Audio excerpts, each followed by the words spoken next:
सरलता के ऊपर बड़ी प्यारी कथा है, आप लोग ध्यान से सुनना। एक भक्त था महाराज। अब ऐसा भक्त था कि काम कुछ करता नहीं था, बस खाता था और सोता था।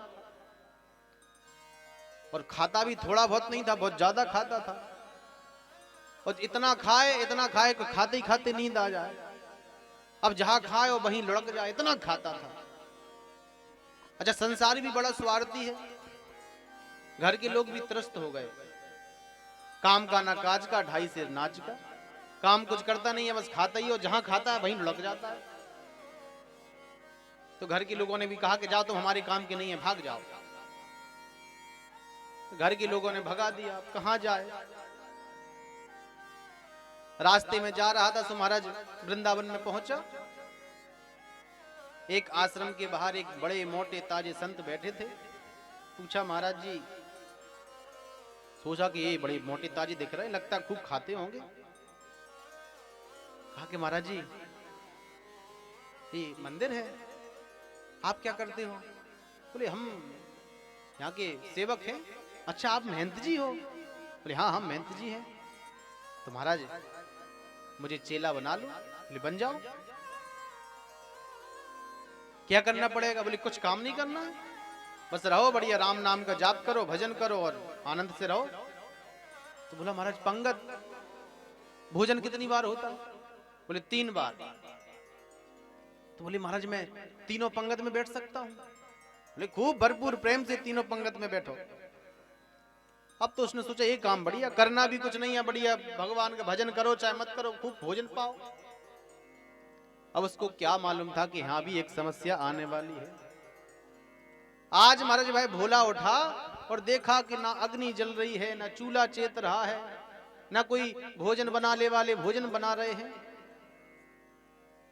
तो गुरुजी के पास गया। बोले, गुरुजी आज सब माहौल बहुत शांत है, न चूल्हा जल रहे हैं, ना कुछ बनाने की तैयारी हो रही है, आज क्या है चक्कर?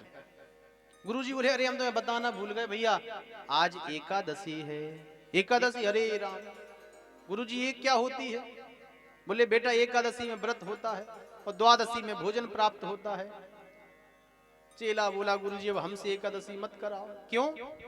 यदि हमने एकादशी कर ली तो हम तो द्वादशी देख ही नहीं पाएंगे। नहीं तो एकादशी तो करना चाहिए। गुरुजी क्षमा करना, और चेला है इनसे कराओ। तो बोले, देखो आज आश्रम में तो कुछ नहीं बनेगा, तुम बना लोगे? चेला बोला, गुरुजी मरता क्या नहीं करता, बना लेंगे। तो बोले, देखो यहां तो बना नहीं पाओगे, नदी के किनारे सामान ले जाओ और वहीं बनाना। तो कोठारी से कह दिया कि इसको सामान दे दो। तो 1 किलो आटा, दाल, चावल सब कुछ दे दिया, उसी हिसाब से सारा सामान। और चेला जाने लगा। गुरुजी ने कहा कि देखो, जब प्रसाद बना लो ना, तो वैसे तो एकादशी के दिन भोजन नहीं करना चाहिए, पर प्रसाद विधि से तुम भोजन कर लेना। पहले भगवान को भोग लगा देना, और जब भगवान पाले फिर तुम पा लेना। अब तो महाराज भाई चेला आया, और वह बिल्कुल सरल आदमी, पढ़ा लिखा बिल्कुल भी नहीं, मन का एकदम सीधा। नदी के किनारे आया, जल्दी पल्दी उल्टा सीधा जैसा बना सो भोजन बनाया। और जैसे ही भोजन करने के लिए बैठा तो उसको याद आई, अरे गुरुजी ने कहा था कि भैया पहले भगवान को भोग लगा देना। तो हाथ जोड़ करके भगवान को बुलाने लगा, कहने लगा, राजा राम आइए, प्रभु राम आइए, मेरे भोजन का भोग लगाइए।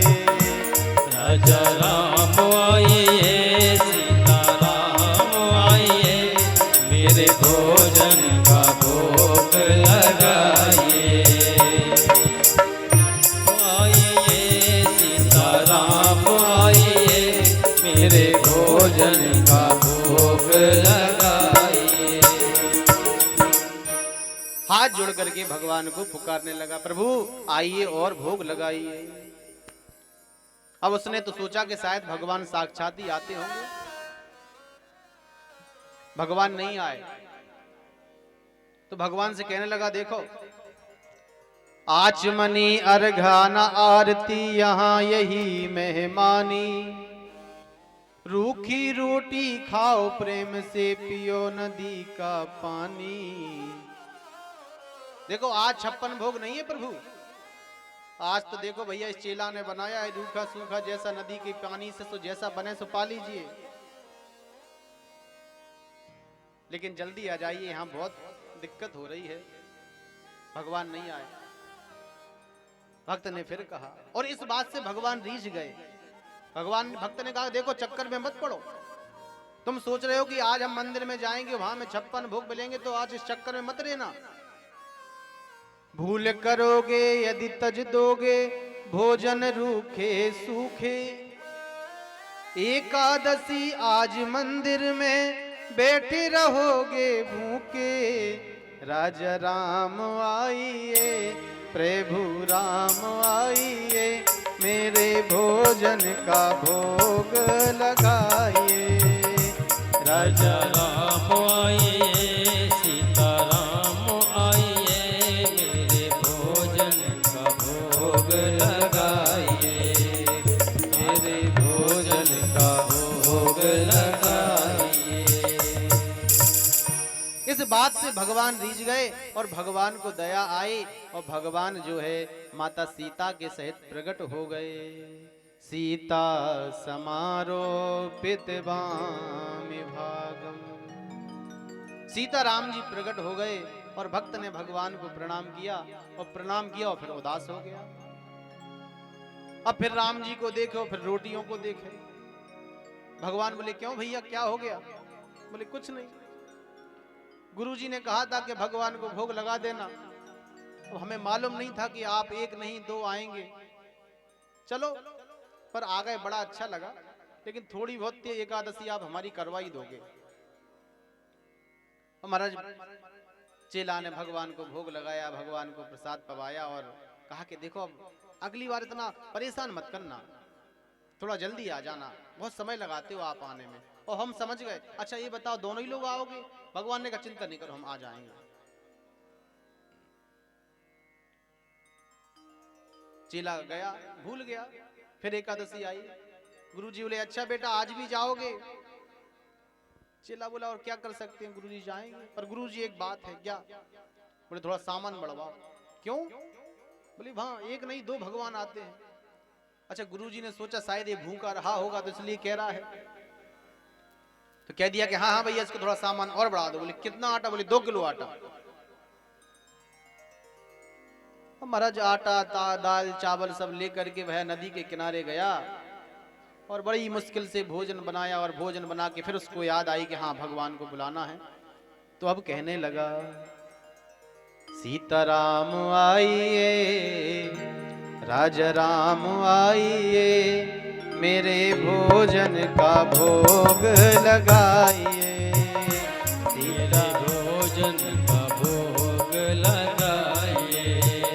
सीता राम आइए, राजा राम आइए, मेरे भोजन का भोग लगाइए, मेरे भोजन का भोग लगाइए।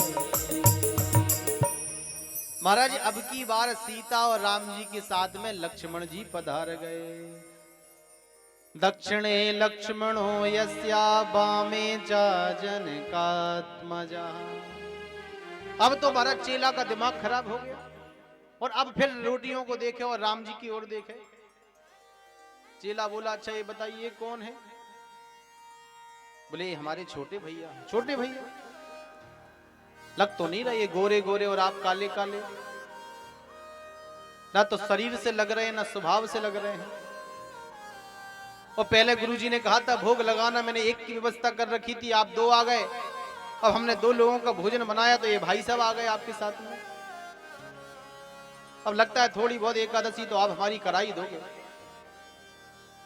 पर आपको देख के लगता बड़ा अच्छा है, बड़े प्यारे लगते हो आप। चेला ने भोजन कराया और फिर भोजन किया और कहा कि देखो प्रभु अब की बार हमें पहले ये बता दो कितने लोग आओगे, उतनी उस हिसाब से मैं व्यवस्था करके रखूं। राम जी बोले तुम चिंता नहीं करो हम आ जाएंगे। अरे बता तो दो प्रभु। बोले आ जाएंगे चिंता नहीं करो। चेला चला गया।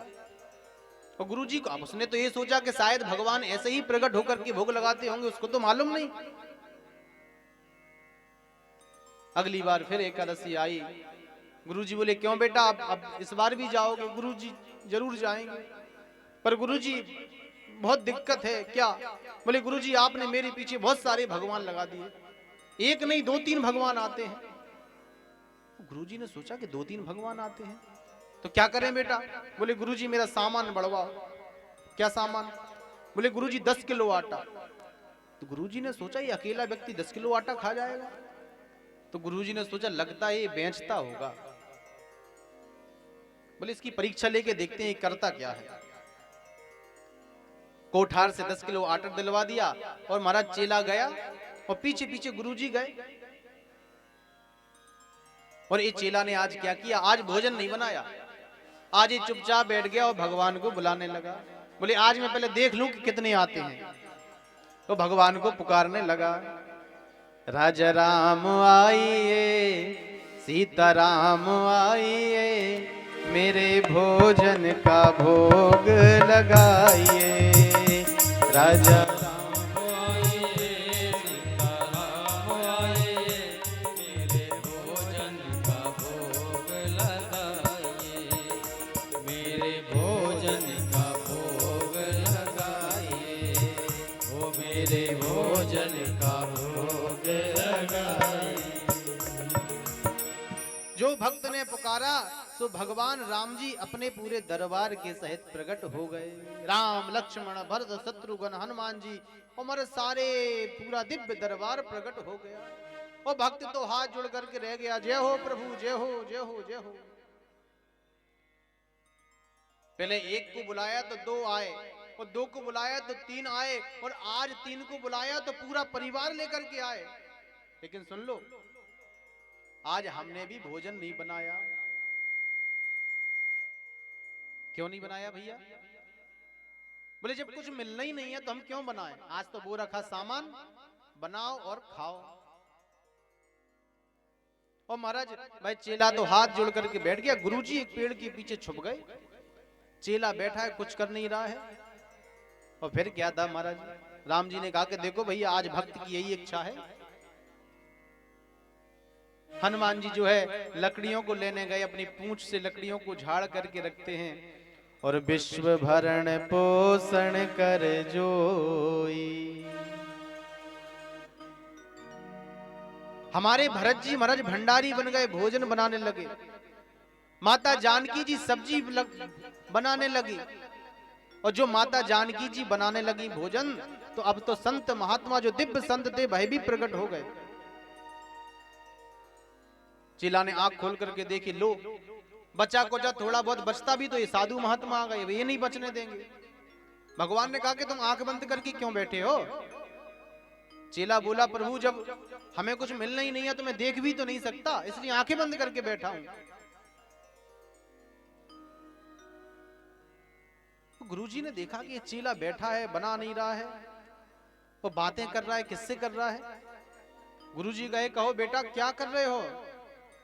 और चेला गुरुजी के चरणों में गिर पड़ा। बोले महाराज गुरुजी क्षमा करना, आपने कितने सारे भगवान मेरे पीछे लगा दिए। बोले भगवान कहाँ हैं? बोले देखो गुरुजी ये भगवान, ये भगवान, ये भगवान। अच्छा गुरुजी को तो कुछ दिख नहीं रहा। गुरुजी बोले बेटा हमें तो कुछ नहीं दिख रहा। चेला बोला प्रभु से, प्रभु ये तो और समस्या, आप हमारे गुरुजी को क्यों नहीं दिख रहे हो? राम जी बोले देखो भैया तुम्हारे गुरुजी को हम नहीं दिखेंगे। क्यों नहीं दिखोगे? बोले जितने सरल तुम हो उतने सरल तुम्हारे गुरुजी नहीं है। चेला बोला गुरुजी भगवान कह रहे हैं कि हम आपको इसलिए नहीं दिखेंगे क्योंकि आप सरल नहीं हो। गुरुजी की आंखों में आंसुओं की धारा बहने लगी। जीवन में सब कुछ मिला, प्रभु का प्रेम न मिल पाया तो फिर क्या मिला? इस बात से गुरुजी रोने लगे। और जैसे ही रोने लगे तो चेला भगवान से बोला देखो प्रभु इन गुरु की कृपा से ही मुझे ज्ञान आया, और इन गुरु की कृपा से ही आप मुझे मिले। आप हमारे गुरुजी को भी दर्शन दो। राम जी ने प्रकट होकर के गुरुजी को दर्शन दिए। गुरु के माध्यम से शिष्य को भगवान मिल जाते हैं, बहुत बार हुआ, लेकिन आज शिष्य के माध्यम से गुरु जी को भगवान मिल गए। इस कथा से यह चरितार्थ हुआ।